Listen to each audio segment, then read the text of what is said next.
Mesdames, Messieurs, bonsoir. Dans cet épisode, cash déclaration et ce record historique récolté grâce à la dernière amnistie fiscale, 127 milliards de dirhams, 125 qui étaient détenus au Maroc et 2 à l'étranger. Donc pour vous, ce soir, nous analysons les effets à court terme et les implications à moyen et long terme sur l'économie marocaine. Et la question capitale, quel impact sur le climat de confiance entre le contribuable et le fisc ? D'autant plus que 125 milliards de dirhams est certes un record louable, mais le niveau de cash en circulation au Maroc actuellement représente l'un des taux les plus élevés au monde. Selon le gouverneur de la Banque centrale, il équivaut à 30% du PIB marocain. Donc, la recette de l'amnistie fiscale représenterait aussi 30% de l'ensemble du cash qui échappe au fisc. La contribution fiscale volontaire ne semble pas donc être dans les habitudes des Marocains, toutes CSP confondues d'ailleurs. Comment changer la donne ? La carotte épuisée, des dires du ministre en charge du budget, le bâton contrôle devrait suivre. Quels sont les risques qu'encourent les réfractaires ? Réponse avec nos experts du secteur fiscal. D'abord, le professeur Mohamed Raj qui se joint à nous depuis Casablanca. Bonsoir professeur Raj et merci d'être avec nous. Bonsoir. Bonsoir également. Et avec nous aussi le spécialiste du secteur financier, professeur universitaire également. Il s'agit du docteur Moustapha Al-Jaï. Bonsoir, monsieur Al-Jaï. Bonsoir Khadija, bonsoir Siraj. Bonne année, meilleurs vœux à vous et à vos téléspectateurs. Merci. L'année donc commence avec le bilan de l'opération de régularisation volontaire de la situation fiscale avec ce record, comme je le disais il y a quelques instants, 127 milliards de dirhams. Professeur Raj, un commentaire sur la réussite de cette opération pour commencer pour l'éminent fiscaliste que vous êtes. Ah oui, c'est une opération en termes de chiffres et est une grande réussite parce que c'est le jackpot pour l'administration fiscale parce qu'elle est arrivée à drainer vers le trésor l'équivalence de 6 milliards de dirhams de recettes fiscales, voire même plus. Mais en même temps, c'est plus de 10 000 personnes qui avaient fait le pas pour aller déclarer leur argent, leur cash et leurs avoirs et payer bien sûr une contribution forfaitaire de 5%. L'administration probablement a bien réussi cette opération, bien que la loi de finances 2024 avait prévu cette amnistie dès le 1er janvier 2024, mais il y avait beaucoup d'hésitations. C'est pour ça, comme l'avait déjà dit le ministre délégué au budget, lorsqu'il avait parlé du bâton. Parce que dès le mois de septembre-octobre, on a assisté à une série de contrôles fiscaux concernant des entrepreneurs, concernant des professions libérales, concernant des personnes de prestataires de prestations de services qui travaillaient dans le noir, bien qui ne déclaraient pas leurs revenus. Donc cette opération de contrôle avait exercé une pression psychologique solide et très forte, ce qui a amené un ensemble de personnes à faire le pas, surtout les derniers jours de l'année 2024, pour aller prendre contact avec les banques et s'acquitter de la contribution libératoire. Donc le bâton, c'est le contrôle, parce que l'administration fiscale avait un ensemble d'informations concernant ses contribuables. La petite carotte, ou bien la grande carotte, ça dépend du sens qu'on peut donner à la carotte fiscale, c'est de payer une somme insignifiante, à savoir une contribution de 5%.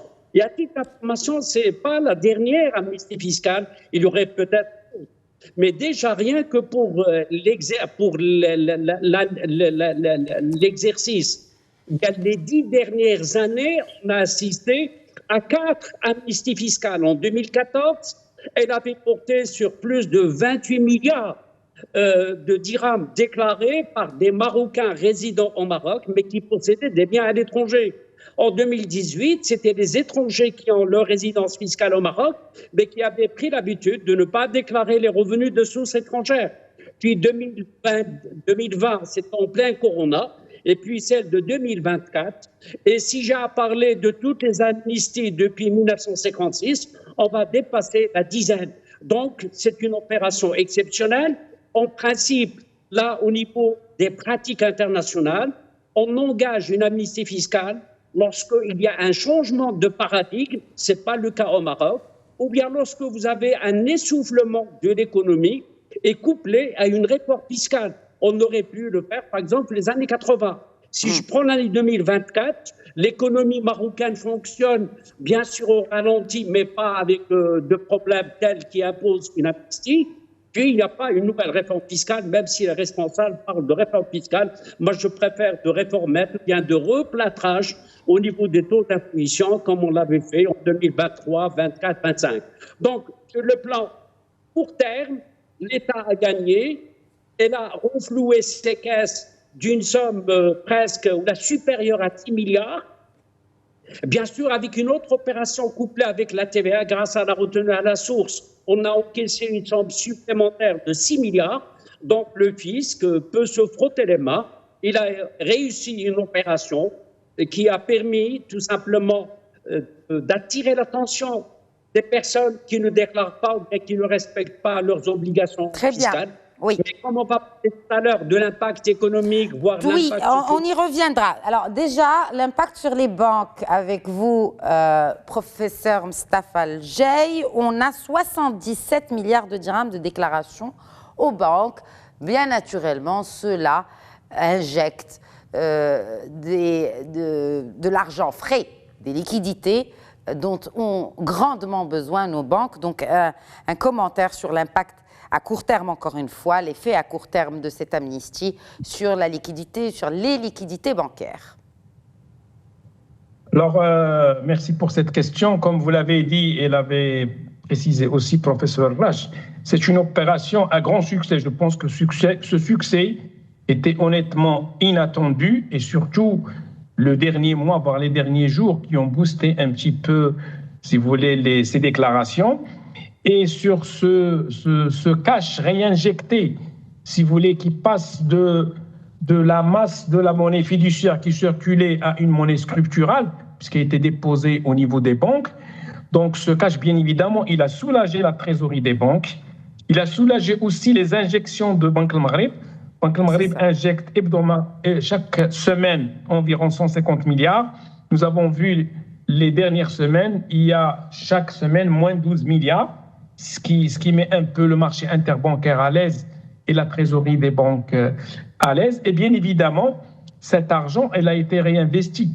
Il a été réinvesti, on l'avait vu, comment le marché boursier a connu des sauts spectaculaires, surtout les premiers jours de l'année 2025.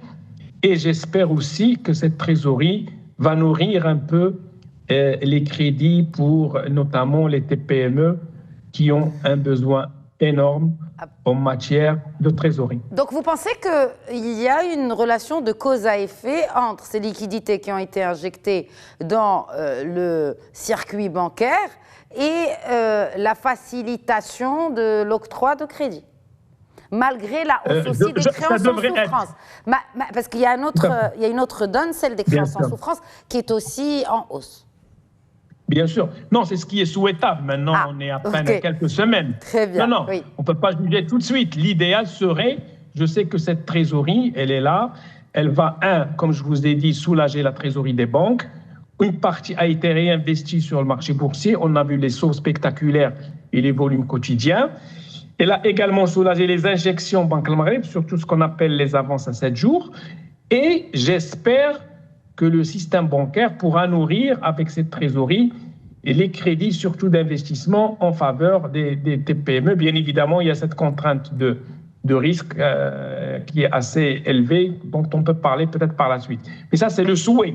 Et là, on aurait vraiment un intérêt assez important au niveau donc de cette opération qui a, comme je l'ai dit tout à l'heure, a connu un grand succès, aussi bien sur le plan fiscal que sur le plan économie formelle, parce qu'il ne faut pas oublier qu'on parle de 423 milliards qui en monnaie fiduciaire qui circulent entre les agents économiques. Et vous l'avez dit, c'est un des taux les plus élevés comparé au PIB au niveau mondial. Alors, il y a une question quand même qui s'impose. Professeur Raj, on parle de plus de 420 milliards de dirhams de cash en circulation au Maroc, donc qui ne fait pas partie du circuit, ce qu'on appelle le circuit formel. Alors selon Sil Rja, les citoyens qui ont déclaré leurs revenus et placé leurs fonds dans leur compte bancaire sont libres de les utiliser, que ce soit pour des investissements directs ou à l'acquisition de biens immobiliers. Est-ce que les montants, donc les montants déclarés sont désormais légaux? Comment être sûr que chaque contribuable a tout déclaré? Là, c'est une autre question. Effectivement, le fait de passer par l'administration fiscale, parce que n'oubliez pas que la DGI a brassé l'équivalence de 48 milliards en termes de déclaration, et les banques 77 milliards. Donc, cette partie qui a été déclarée et qui a supporté un impôt de 5%, en réalité, sur le plan pratique, elle est blanchie. C'est-à-dire que l'administration fiscale ne serait pas en droit de revenir sur ces fonds qui ont été déclarés. Mais est-ce que tout l'argent a été déclaré? Je ne le pense pas. Alors, si tout l'argent n'a pas été déclaré, donc en fait, on peut avoir déclaré une partie et être vis-à-vis de l'État, voilà, dans la légalité totale, et puis utiliser peut-être aussi l'argent qui n'a pas été déclaré pour un... Enfin, est-ce que ça ne risque pas d'encourager une autre sorte de fraude? Oui, il y a des risques. Mais au départ, la partie blanchie, grâce à cette amnistie, ne sera pas touchée ni inquiétée par l'administration fiscale. Là, vous avez toute une garantie. Mais pour la partie non déclarée et qui reste toujours dans le noir, elle peut faire l'objet d'un contrôle fiscal à travers tout simplement ce qu'on appelle la situation d'ensemble fiscal, et l'administration a assez d'informations pour arriver à déterminer la partie du revenu non déclaré. Mais là, c'est un autre problème. La garantie accordée par le gouvernement s'arrête uniquement à la partie du cash ou bien des immeubles acquis mais sans être déclarés. Là, c'est la garantie. Mais maintenant, ça dépend de la suite. Si les contribuables vont se comporter correctement en tirant une leçon à travers le paiement de cet impôt, d'autant plus qu'ils doivent savoir maintenant qu'ils sont sous les projecteurs de l'administration fiscale. Parce qu'à partir de la contribution volontaire, ils ont été identifiés juridiquement et fiscalement par l'administration fiscale. Donc, ils ont intérêt à se comporter correctement vis-à-vis de la loi, et spécialement la loi fiscale. Mais rien ne nous garantit au Maroc que ces contribuables qui ont accepté sous la peur, parce que n'oubliez pas la pression exercée le mois de septembre et octobre pour subir les contrôles, rien ne garantit de voir ces personnes revenir à la fameuse tradition de ne rien déclarer et espérer qu'une nouvelle amnistie va intervenir un jour. Parce que c'est ça le problème au Maroc. C'est après une amnistie, on a toujours une amnistie. Et une amnistie cache toujours une amnistie. Non, alors ça, par contre, je pense que les mots du ministre en charge du budget étaient très clairs, c'était devant les parlementaires. Il n'y aura plus d'amnistie fiscale, dixit Fouzil Rja. Espérons-le, mais n'oubliez pas que la fin du mandat de ce gouvernement, c'est 2026. Rien n'interdit à un nouveau gouvernement qui va arriver à partir de l'année 2026 décider d'une amnistie. Rien que cette année, vous avez 3 amnisties. Vous avez pour les impôts, vous avez pour les biens et les avoirs possédés à l'étranger, et vous avez l'amnistie en matière de sécurité sociale concernant les cotisations. 2020, on avait une amnistie. 2018, une amnistie. 2014, une amnistie. Moi, je parle au niveau de l'État marocain. Le gouvernement n'est qu'un élément de l'État marocain. Donc, par voie de conséquence, pour moi, il serait très dangereux de continuer avec le jeu des amnisties. Parce que psychologiquement, il y a un problème. Et personnellement, je connais actuellement une frustration. Parce que depuis 1981, en tant que professeur universitaire, j'ai toujours payé mes impôts. Je continue actuellement en tant que retraité à payer mes impôts.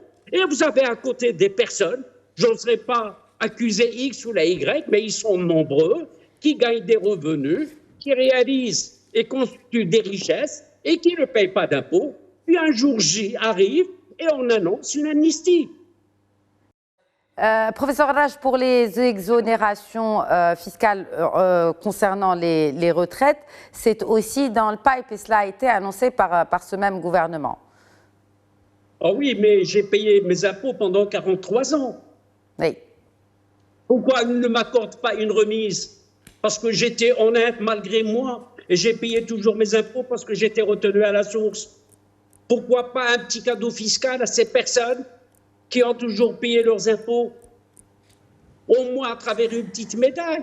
Est-ce que vous pensez que la confiance est rétablie et quelles seraient les implications à long terme de ce genre d'opération d'amnistie? Professeur Raj, je poserai la même question aussi. J'aimerais bien avoir l'avis aussi de Mustapha Al-Jay. Je commencerai par vous, professeur Raj. C'est faut dire qu'il y a une confiance, parce que l'administration fiscale a utilisé des moyens durs. Elle a déstabilisé les personnes qui fouillaient l'impôt à travers les contrôles systématiques avec des questions parfois gênantes, parce qu'entre-temps, l'administration fiscale avait collecté des informations utiles concernant ces personnes. Donc, parler de la confiance, c'est pas du tout évident. Je pense que le problème restera toujours posé, parce que vous avez des Marocains qui défendent toute une thèse, qui vous disent qu'ils ne profitent rien en termes de service public et en termes de qualité de service public, donc ça ne sert à rien de payer ses impôts. Moi, j'ai la thèse contraire, je dis je paye mes impôts et je vais rouspéter et critiquer après. Parce qu'on ne peut pas avoir un service de qualité, qu'il s'agisse de l'école, bien de l'hôpital, bien des infrastructures, bien de la sécurité, si on n'a pas assez de moyens financiers entre les mains de l'État. Donc, par voie de conséquence, pour rétablir la confiance, elle est nécessaire, elle est indispensable. Il faut qu'au-delà de l'administration fiscale, parce que l'administration ne fait qu'exécuter la politique fiscale du gouvernement. Donc, il faut que le gouvernement, à travers ses comportements, ses actions, arrive à convaincre une population, ou bien la majorité de la population, de son sérieux et des efforts à fournir pour améliorer le bien-être des Marocains. Mais la fraude a toujours existé, elle existe toujours, elle existera encore. Sauf que le souhait, c'est comment réduire cette fraude, d'autant plus actuellement, atteint plus de 140 milliards de dirhams. Le cash reste la principale voie de financement du blanchiment des capitaux. Vous avez parlé du rôle de l'État, professeur Raj. J'aimerais bien demander aussi quel serait le rôle des banques, Mustapha Al-Jay, le rôle des banques pour diminuer ce financement du blanchiment des capitaux et comment aussi on pourrait utiliser l'inclusion financière comme moyen pour réduire le cash et impliquer aussi le secteur privé à travers les banques pour aider à formaliser l'économie qui dépend au tiers sur l'informel, le cash. Voilà, exactement. Donc, vous l'avez si bien dit, et vous avez dit le mot informel. Il ne faut pas oublier que un tiers de notre PIB est pratiquement dans l'informel, que l'informel, 7 millions de personnes, ça pèse lourd dans notre économie. Et bien évidemment, l'informel aime le cash. Et même le cash, c'est une culture chez nous qui, c'est difficile, si vous voulez, de la changer. Toutefois, moi, je pense qu'il y a déjà quelques chantiers lancés par le système bancaire et les opérateurs télécoms pour encourager ce qu'on appelle le mobile banking, puisqu'il y a d'autres pays africains... Oui, c'est une opération qui n'a pas vraiment connu de succès jusque-là. Qui a pris du retard. C'est clair qu'il a pris du retard, vous avez raison. Et c'est dommage quand on se compare à d'autres pays, que des pays africains, voisins qui sont à un niveau de développement plus faible que le Maroc. Le mobile banking est très avancé. Donc là, il y a un retard. Et je pense que tous les citoyens maintenant ont un téléphone portable. Souvent, ces téléphones donc, sont un petit peu intelligents. Et donc, on peut utiliser le mobile banking pour les petites transactions. Et pour vous raconter une anecdote, je ne sais pas si je vous l'ai dit, un touriste marocain qui était en Inde voulait donner $1. Le mendiant lui a servi son portable pour lui donner même, si vous voulez, $1 ou moins d'$1. Donc c'est aussi dans leur culture. Le deuxième point, à mon sens, et ça a été fait, c'est encourager tout ce qui est monétique. Je sais que Banque al-Maghreb a demandé au CMI de baisser les commissions. Il y a un effort qui est fait. Malheureusement, beaucoup de commerçants refusent parfois parce qu'ils pensent à cette commission et préfèrent être payés en cash. Il y a également l'évasion fiscale et dans certaines professions, je ne veux pas les citer, mais beaucoup de professions libérales, beaucoup d'activités structurées, malheureusement, le chèque n'est pas accepté et on exige du cash. Donc, à mon sens, le système bancaire a un rôle à jouer, les opérateurs télécoms ont joué, le gouvernement, par exemple, on peut demain exiger pour toutes les transactions au-delà de 5 000 dirhams, commencer progressivement, que ça soit payé par un virement, par carte ou par chèque et abolir un petit peu le paiement en cash. Et pour revenir à votre question d'inclusion sociale, pour un petit peu faire face à l'informel, le mobile banking est une solution qui a fait ses preuves dans des pays moins développés que le Maroc. Mais en prenant en compte, d'ailleurs, ça fait l'objet d'une décision du Conseil de la concurrence, il faut, aujourd'hui, elle s'impose, il faut encadrer davantage la concurrence dans le secteur bancaire, notamment sur cette question des prix, si on veut encourager les gens à y adhérer. Oui. Tout à fait, tout à fait. Bon, il faut avouer qu'il y a quand même beaucoup de banques qui font des efforts, par exemple, où il y a presque des comptes à zéro commission pour les fonctionnaires qui le fait pour les... Enfin, chaque banque en fonction de son marketing pour essayer de bancariser au maximum. Mais moi, je pense le grand fléau, c'est l'informel qui est là et qui génère ce cash massif.